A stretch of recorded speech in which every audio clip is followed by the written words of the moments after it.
Welcome to Everything Money. We are glad you joined us again.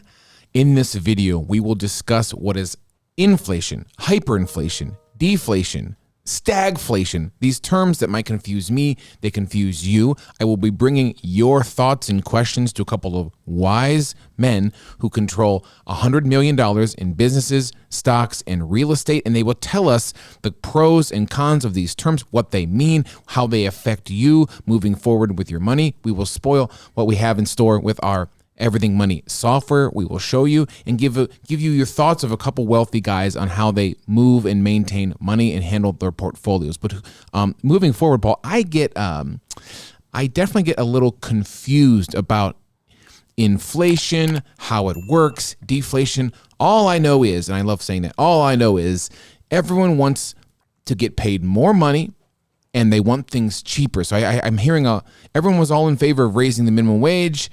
And then now I see a lot of people complaining about how expensive things are getting. Gas, supply chain, everything. And so how do these all work? Please tell me I'm an idiot. Go ahead. Okay.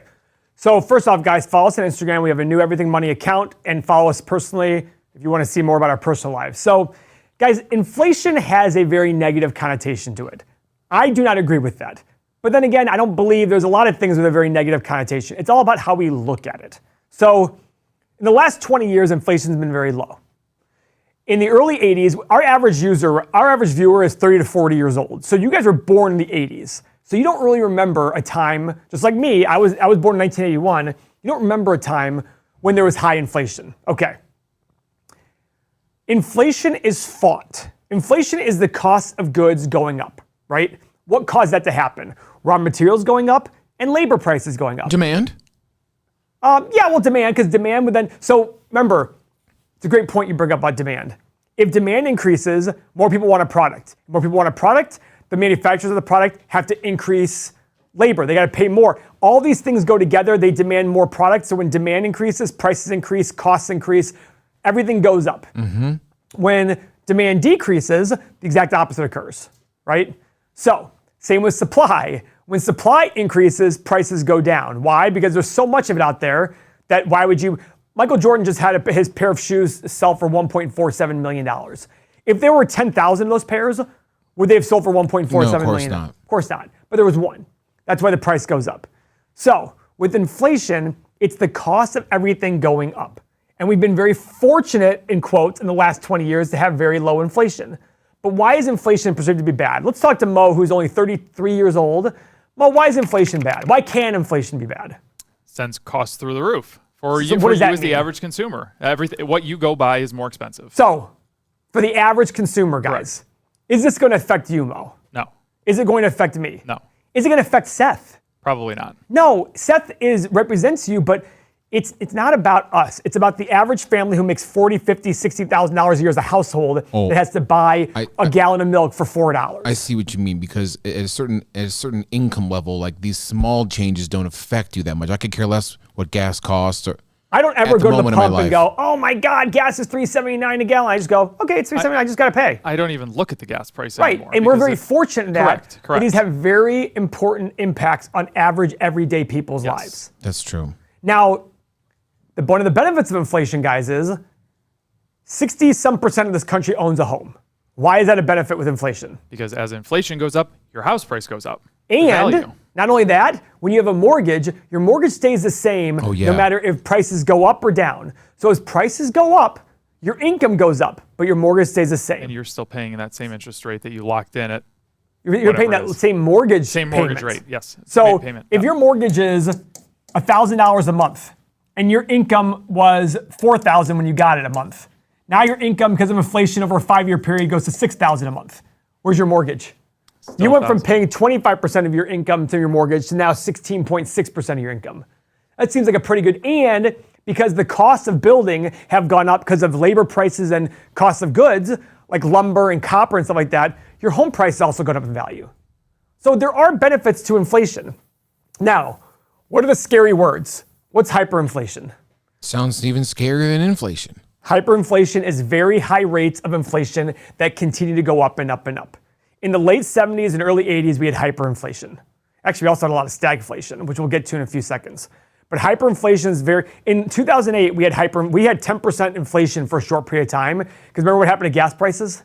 Yeah, they went crazy. That's Oil right. prices went from like $40 a gallon, a barrel to $140 a barrel. I think unleaded hit $6 here in Ohio. I don't remember seeing that. I remember seeing $4 to $5 a barrel, a gallon. At least that high. These are like California prices, but in the middle of the Midwest, there's probably it's like very rare. $87 per gallon in Texas and California. Go on.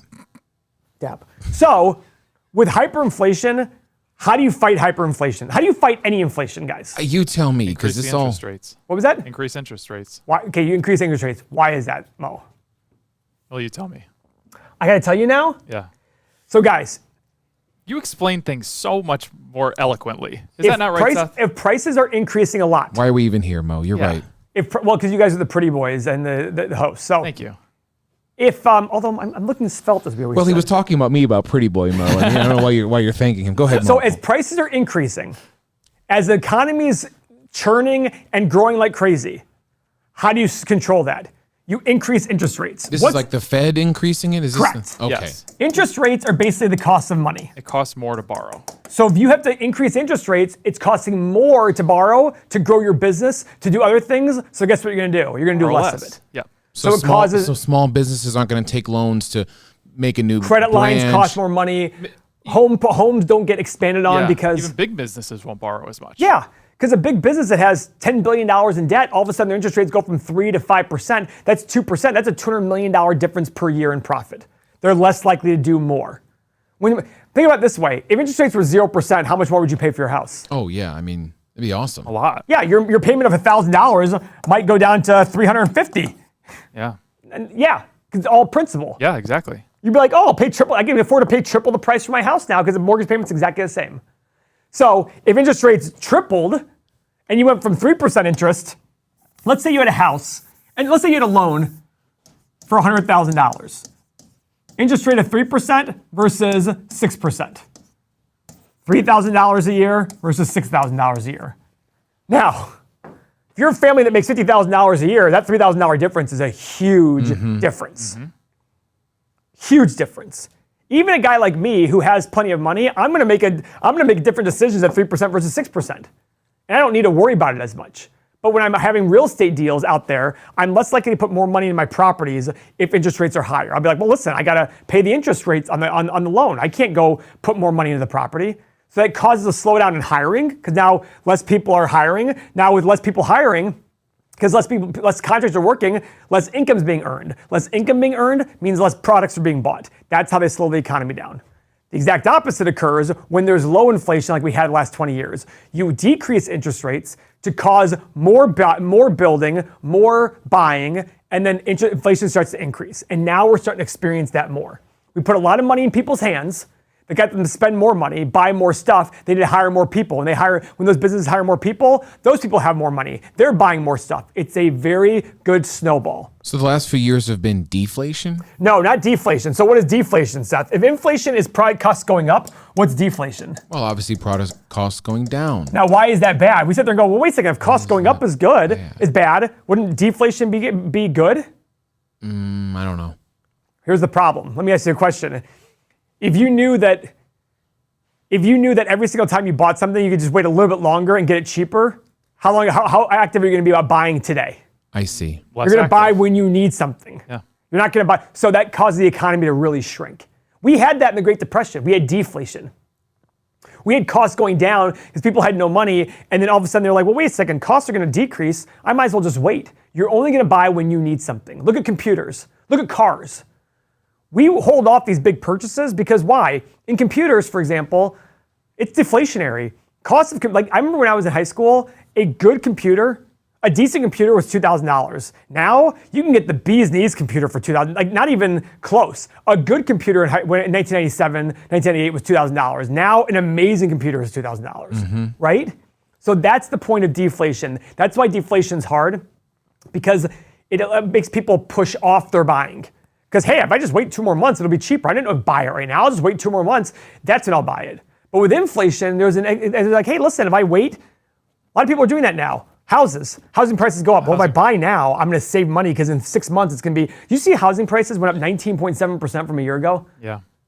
19.7%. Yeah. That means somebody a year ago bought a house, it's already gone up 20%.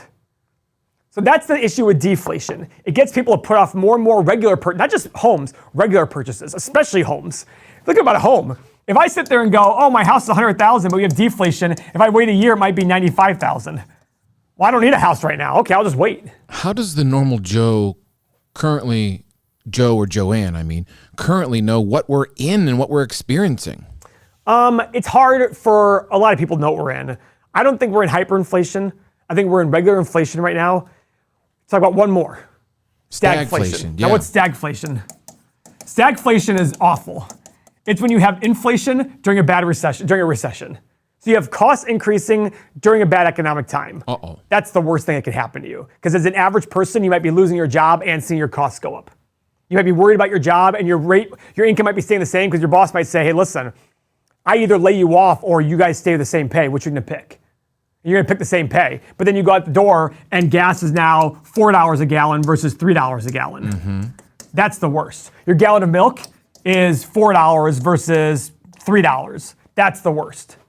Stagflation really, really hurts the middle class and poorer people. Absolutely. It's tough. So these are the four different kinds. What are we in right now? I personally believe we're just in regular inflation right now, but costs are increasing. Yes, they are. I think they reported 5.5% inflation year over year. It's a big number. Wages seem to be increasing, though, still. Wages are increasing, it seems. There's a lot of demand for employees. I read something the other day that 1 in 4 employees in the last year have quit. That's correct. That means that they're going out there to get better opportunities, paying more money. We look at how much we used to pay 3 or 4 years ago on our properties for groundskeepers and maintenance guys. It's 40, 50% more now. 40 to 50% more from just 3 years ago. It's incredible. By the way, I don't view any of these as negative or positive. I just look at them as what they are. And over long periods of time, guys, you will be fine. Why? Because go look at the cost of a movie ticket in 1920 versus today. It's way higher today. But our lifestyle is way better. Everybody's income is way better. It works itself out in the long run. What sucks for the average person is when we have these big jumps to the average person very quickly. Mm-hmm. What's better? What's better for the average person? 3% a year for 10 years? Or 0% a year for 9, and then 30% in 1 year? Which one's easier to handle? Well, the bottom one, you might not make it to the... That's the The problem. top one's much easier. They're going to be around the same number. I'm not going to Yes. get into a whole But that big compounding. spike kills you. But they're going to be around the same number. But this one's much easier. People can accept slow and steady increases. They can't accept this. Right. And I don't blame them. I don't even like this. Right. This one throws me for a loop. So guys, when it comes to inflation, the best way to handle as an average person is get a cushion. Spend less than you make. Be responsible. Don't buy things. Don't go excessive spending. That way, if you're lucky enough to have a good 401k or Roth IRA during bad times, maybe you just pull back from saving that and you are able to pay for the extra costs until your income is caught up with it. It's just a reality of life, unfortunately. And inflation affects everybody, but it affects some people more than others, of course. It tends to affect middle class and poor people more, which makes sense. But again, it can affect upper middle class too, because they might lose jobs that they would have had because people pulled back a little bit and didn't spend as much, and therefore they have to cut back a little bit. It's a tough pill to swallow, Paul, when you just look people in the eye and say, you just got to save more and not spend as much. That's not as fun, you know. I know. It's not fun at all. Yeah. But remember, it's short term. All of this is short term. Yep, It all goes of in it's short term. cycles. Yep. You get through it. Nothing's forever. You get through it, and you end up better in the long run, but the people who save, who spend less than they make, are going to do the best. So guys, how this applies, we have software that we created because our users wanted it. The software does stock analysis, it has exclusive content, has interactions with Mo, Seth, and I. But one of the most important parts that applies to inflation is our retirement calculator. So this is our Everything Money page, retirement calculator. This thing's incredible, Paul. This is incredible. What it allows you to do is put your information in. Age, retirement age, current savings, what you're gonna save annually, percent increase of annual savings, annualized returns, returns during retirement, what age you expect to live to, because most retirement calculators stop short. They just say, oh, you have enough, you're gonna have $2 million at retirement, you're gonna have $1 million. What I wanna sit there and say is, what we created this for was, can you live the rest of your life and still have enough money? Yeah. And during retirement, your returns are gonna go down because you're gonna take less risk. Now the big thing here, inflation. And the reason being is, it's gonna ask you what your current annual income is, and then what percent of your income you wanna have in retirement, but it needs to adjust for inflation in there. And that's where inflation matters here. Over longer periods of time, inflation has been between 3 and 4% a year in the US, okay? So you have to be able to account for that. So let's do an example. Let's say you're 35, you want to retire at 65, you currently have 150,000 in savings, and you're saving 15,000 per year. Call it 10,000 per year. You're going to increase your savings by 3% a year. You're getting returns of 10%, and during retirement, you're going to scale it back to 6. You want to live to age 100, and inflation is 3.5%, and you currently make, call it $75,000 a year. Yes. And I'm just throwing out numbers here. Now, in retirement, you want to live the exact same lifestyle. So you want 100% of your income in retirement. You hit the generate button, boom. Do you have enough for retirement? It tells you yes immediately. And it's going to show you all the numbers all the way down. At 65, you're going to retire with $5.26 million.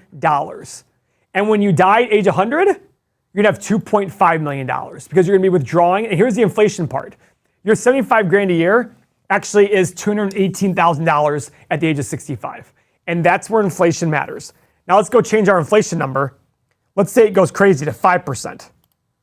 Do you have enough? No, you don't have enough anymore. Why? Because even though at retirement you have 5.26 million, inflation's eating you up. Instead of 217,000, it's 340,000, and you actually go broke at the age of 83. You have no more money left. And that's where the software is extremely important in factoring in inflation. So for 90 cents a day, guys, you can get all of the software, all the stock analysis, the news, the exclusive daily content, retirement calculator, and so much more happening for 90 cents per day. If you are serious about your financial future, this is a no-brainer. You would have done one of the other retirement calculators and seen 5.3 million and going, oh, I'm set, I'm good. And ours would have said to you, hey, wait a second, if inflation's 5%, you're broke at 83. You're going to have to live 17 more years, half of your retirement age broke. This thing will pay for itself in the just by retirement calculator. 90 cents a day is going to save you millions of dollars in retirement right here. And you can see what a simple 1 or 2% how it can drastically change your life. And if you want to make an extra 1% while trading, you can join Mo in that BidNast Nation. Mo goes live every morning at 9, and he goes live to the BidNast, that top tier in our community, to talk about trades. Mo, tell them what you're doing in the BidNast. Over in the BidNast, we have Employee Trader series. We have everything that I do from a teaching perspective, Trading 101 series. I do seminars monthly, usually on a Saturday, open Q&A sessions.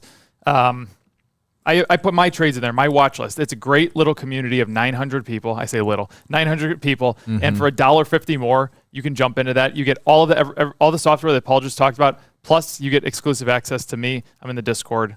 BidNast Nation is a place to be if you want to trade. Final take, Paul, on all this confusingness. It's not confusing. It's just, it sounds scary. It is, Warren Buffett wrote an article in the late 70s, an op-ed, where he said, hey, inflation's basically a tax on you. It's taking away your buying power. It's just being aware of it and adjusting your behavior for the next few decades based on inflation. And inflation's going to go up and down. When it's really low, don't expect that to last forever. When it's really high, don't expect that to last forever. Just make your decisions, factoring in many scenarios so you can figure it out. Now, one thing Seth did say, look at this 10%. Increasing by 1% because of our software and because of the community takes you from 5.3 million to $6.6 million. Just 1% difference in that 30-year period gets you over $1 million extra in retirement money. Amazing. 90 cents a day. That's our take. Fondle the thumbs up. Watch more videos. We love following you guys, and comment below your thoughts on inflation. And we'll see you next video. Thanks for watching.